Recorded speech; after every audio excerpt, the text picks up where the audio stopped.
Hello, welcome to the GCSE Guided Choices process for 2022.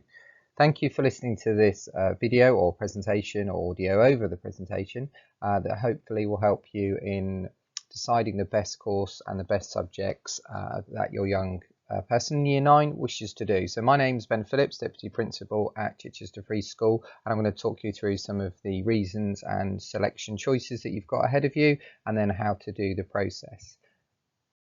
So firstly, all students cover the main GCSE subjects of English language, English literature, maths, combined science. I'll come on to the separate sciences later.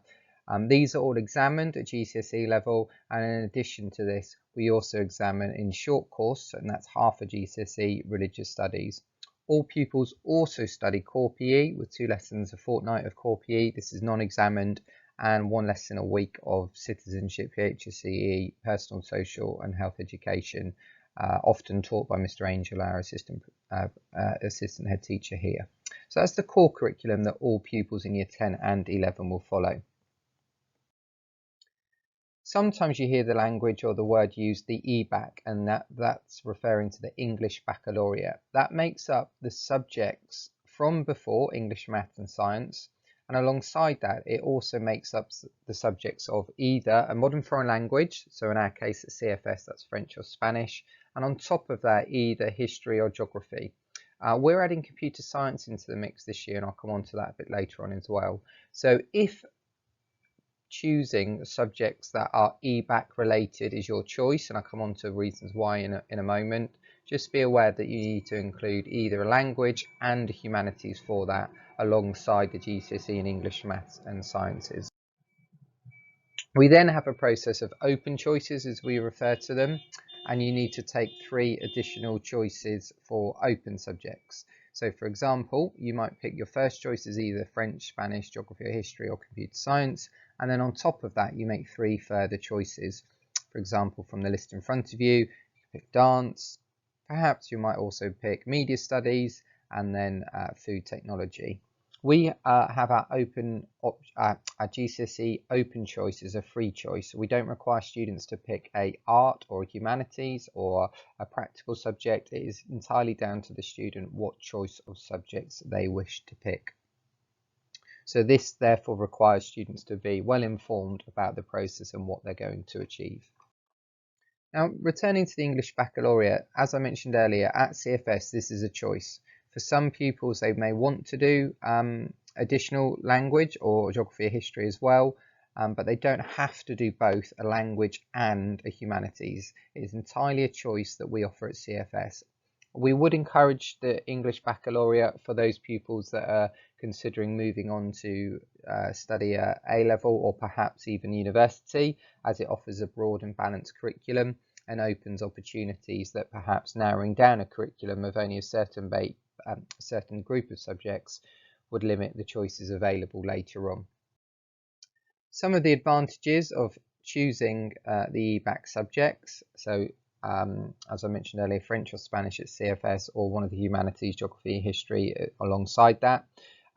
Universities quite welcome that. So as you can see, there's a group of universities referred to as the Russell Group, are quite often keen to have pupils attending their universities that have studied the EBacc group of subjects before. And a research trust has also said in evidence base that it does enhance performance in English and maths. Having said that, it is entirely open choice, and I would remind people that it is not for everyone. Studying a language and humanities isn't something we enforce at CFS. It is a choice, and therefore it won't be for everyone. Okay, moving on. Now, as we look towards what's the best course of education here at CFS for students in Year 10 and 11, one of the things we need to think about is making sure that CV, that curriculum vitae evidence is wide and broad and eventually allows you to go into careers and options and possible future employment that is open and easy to access as possible. And therefore, when you're looking now at considering your GCSE subjects, what we would advise you to do is that you pick a range of subjects that keep those doors open. So for example, if you pick too narrow a curriculum and into similar groups of subjects and you change your mind after a couple of years, some of those opportunities will then not be available. I'll give you an example of that. So if, for example, you're not keen on a language at the moment, but you choose not to study it in in 10 and 11, when you then come on to A-level or beyond that, to restudy a language when you've dropped it at GCSE is very, very difficult. Unless it's already a language spoken in your house, for example, you might already speak French widely, it's difficult to continue that subject at A-level. So it's really an important moment in time to think about whether it's the right course and the right subjects for you. When we're looking at our subjects as well, there are sometimes subjects we can't always offer and run. That might be due to low numbers and simply numbers lower than say 12 or 13, 14 in a class aren't financially viable for us to run that small class. We do, where possible, run some smaller classes, and we have done this in the past in dance, drama and music, and this really depends on the number and uptake of that subject. In addition, sometimes we only have capacity to run 1 or 2 classes. So for example, food technology is often popular, and to run a second or third class isn't always possible. And therefore, it's really important that you put down a reserve choice, and we will talk to people about that if we're not able to offer a subject that you have selected. Now, before I come on to the reasons and how you go about completing the options online process, you would have also noticed as well there's a booklet that is linked to this. That contains a wide variety of information all about the courses, all about the types of assessments. So for example, you'll see the 2 business courses in there. One's a vocational base with a focus more on coursework in there as well, and then there's also a vocational PE, OCR sport, and alongside that GCSE PE. So take a moment to read through that booklet. There's also subjects we've not offered before at Year 9, for example media, and I know in assembly over the next week, or if you're listening to this it would have already happened, that Year 9 pupils will get to listen to staff talk about their GCSE subjects and what they have to offer.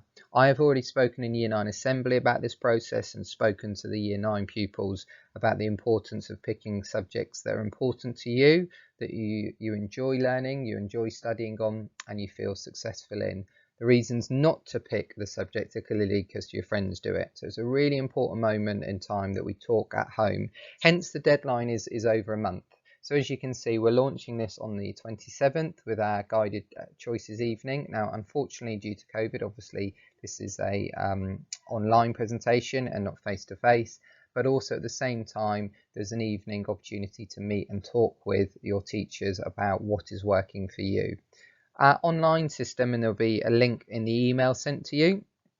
Our GCSE choices are going to be chosen online, and I'll talk about that process and how to do that in a minute. That will be up and running and live after the evening. Now, as a parent, you can choose to do that straight away on the 28th, 29th onwards, or you might choose to wait until the deadline, as you can see, on Monday the 28th of February.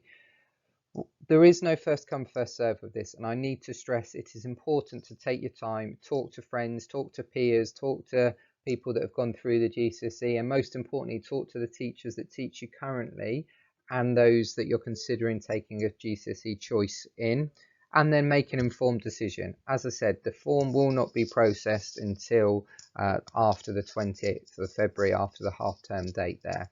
So please take your time going through this process. It is about making an informed choice and not rushing any decisions. We will then confirm choices after the Easter break. It takes a good few weeks to sort out all the option blocks because subjects sometimes are grouped together, and that's an important point to note. Just because you pick a subject and somebody else does, it does not always mean you'll be in the same class. So I said earlier, for example, we have 2 food groups often. So one class will be running at one time, the other at a different time, and therefore you will not always be in the same class if you've picked the same option as one of your peers. All of the Year 10 classes are mixed up and timetabled at different times. So as you can see, the timeline and the deadline there displayed for you. Okay, key information. Obviously, I've hinted at this already. Don't rush. It's more than 2 weeks. That's referring to sort of school weeks because we've got half term and beyond there. Talk to people, as I've mentioned already.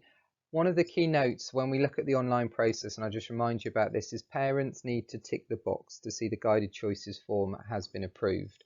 Interestingly, in the past, we've had parents complete the form and not told their children. So likewise, on the other way around, please talk to the Year 9s about this at home, talk about the process. And likewise, on the other side of the coin, we've had pupils complete it and the parents not aware. So again, please talk to people on both sides there at home. It's important then as well that your tutor signs that off, and we'll talk about how we do that in school. But just to let you know, the form tutor will be kept of the informed of the process and what subjects you have chosen. Okay, let's move on to how you complete the form. So as I said, in the letter that would have gone out, you would have a link and as a personal login. So it's really important, obviously, that's kept personal to you and therefore isn't shared with other people. Now, as alluded to earlier in my presentation, before completing the options form, do refer to the guided choices booklet, as you need to pick one of your subjects from either French, Spanish, computer science, geography or history. And then you have 3 open choices, and you can see all the other subjects listed earlier or in the booklet you will see. And as I've mentioned in my presentation, please pick a reserved choice, and this can't be a subject that you've selected from one earlier. Okay, so as you log in, this is what the form will look like. You obviously enter your personal details, etc., and then you'll come through to a how to complete page.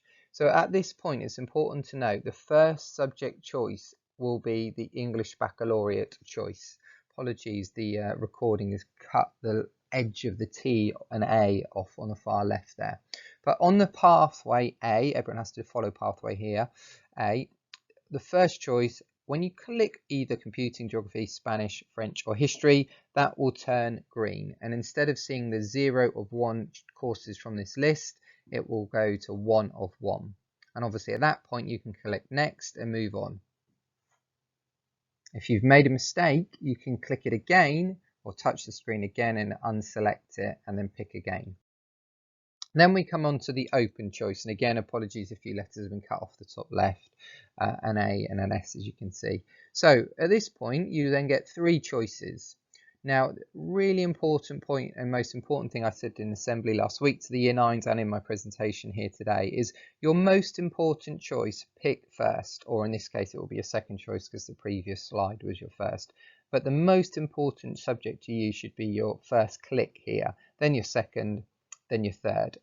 Now, in my scenario here, I'll come on to an example in a minute. The reason for this is because the computer system and the program then sorts by order of choice. So for example, if you put music number 1 and PE is number 3, and unfortunately we had to timetable music and PE together, the computer program will think that you want to do music over PE. So it's really important that you select your courses in order of choice. At this stage, the following box, then you will, once you've selected your subjects, there is the option to put a comment if you wish to. Myself, Mr. Carter or the tutor will tick school approved, so please ignore that little tick box. And as I mentioned earlier, it's really important that you tick or click on the parent carer approval. Please note you don't need to write a comment or a student comment. We don't need that. If you wish to, you're more than welcome to, but as I said, it's not a requirement.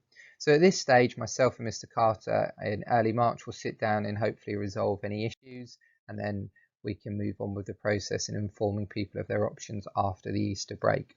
So as I mentioned earlier, in this scenario, the most important subject to me, my compulsory choice was French out of the EBacc choices. Then I've chosen history as the most important, then media, and then business. And as you can see, my reserved choice was geography in this scenario. So I'll stress that again. The most important thing on my presentation today is you put your most important choice first. It will register number 2 because you had to pick from the EBacc subjects for the first choice. Okay, as I said earlier, apologies for the date there, that should say 2022. The link will be live from straight after the Year 10 PCC evening. You'll be able to log in. If there's any issues with the login, please do contact us at the school. One of our office people will be able to help you if there are some problems. You will see information in the letter that's gone home about that, or alternatively Mr. Carter or a form tutor should be able to help you. If you filled in the form and a couple of days, a week or so later you've changed your mind, you can log back in via the same login, etc., to change your choice. It's only after Monday the 28th will the system be locked. So you have all the way up to the Monday the 28th, and that system will close at the end of that day, and we will start the process of sorting it out on March the 1st. So just as a reminder, if you have made a mistake, you can change your choices. Hopefully that's resolved any questions and given you an idea of how to complete your guided choices. As I said, Mr. Carter or myself are available should you need it, or alternatively your child's form tutor, or for example the subject they teach. So for example, if you're interested in art, do talk to Mr. Lean. If you're interested in media, do talk to Miss Edmonds, etc. All the names and details are in the guided choices booklet. If you do have any other questions, do drop us a note at the school, and I thank you for listening to this presentation and thank you for your time, and we wish you the best through this process. Thank you very much. Goodbye.